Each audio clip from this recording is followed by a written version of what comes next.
Alright, so this is a setup I got for some product photography using water. I got a 3-light system here. That light there. I got a slave over here with a blue gel. And I got a background light over here with the red gel in it. That's the background. It's just a white muslin and a white picture board. So some of the products I'll be taking pictures of are these beautiful tomatoes I found with the vines on them. I'm going to do a Sprite thing, and what I do, this is an empty can, I put the can in the water here,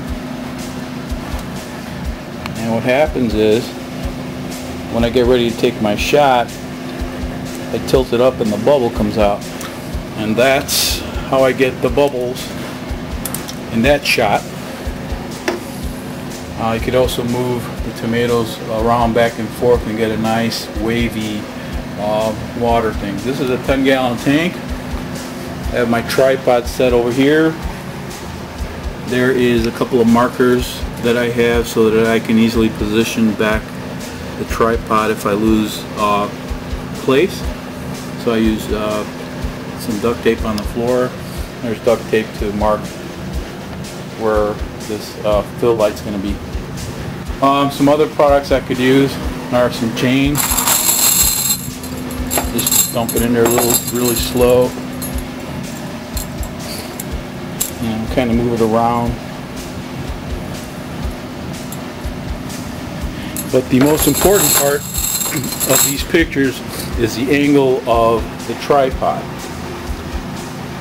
The angle of the tripod is sort of like that, and it's aiming upwards towards the surface of the bottom of the tank. And what that does, it creates a mirror effect. Really cool effect, as you'll see in some of the pictures. The settings on the camera are 1/100th of a second at f11, ISO 100, and my main source of light is a Speedotron strobe system.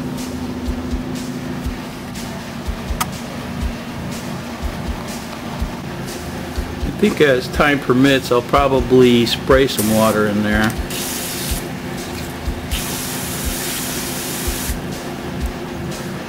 See what I can get. It looks really cool from underneath. This is a weed killer bottle, Roundup. It's really good for using on photography setups for, you know, wetting just about anything, including models. Done that before. It's pretty cool. I tried it with rain. It's not too bad. Could perfect that system, and it's like 20 bucks. Lens I'll be using is a Canon 28 to 135 millimeter. I'll be using it on manual focus. Stabilizer doesn't need to be on to conserve battery life, even though the battery will last pretty much through the whole shoot. I have it at 135, which is the maximum zoom on this, and it's kind of like on the macro side as far as focusing. So definitely going to use manual focus, and I'll show you how to focus on that. So I got a focusing device and kind of a centering device for me when I take the pictures. I got this piece of rod from an umbrella. I got a piece of wire hanging here, and that's going to be where I'm going to focus manually on that wire through the tank when it's on the tripod.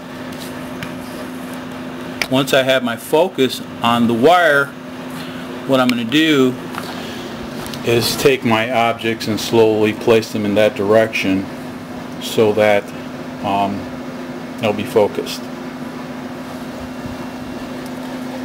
at f11, that's not too bad. Sometimes what happens when you pour the water in a tank, you get these bubbles, like on the corner over here.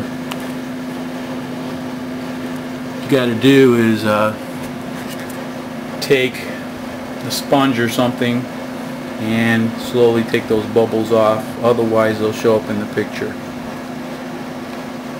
I'm using these light setups to give it the product depth, the background depth. This will reflect on some part of the water, like the bubble of the can when I tilt it will be blue,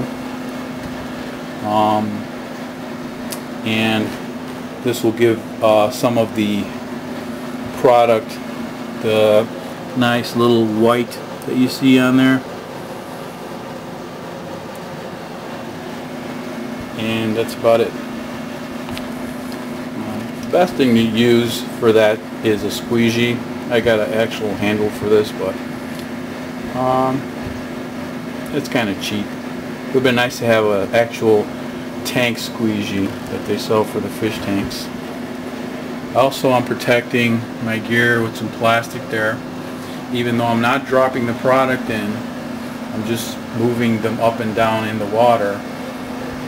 Water does tend to drip when you pull the products out, so I got that covered with some plastic shower liners or whatever you can find.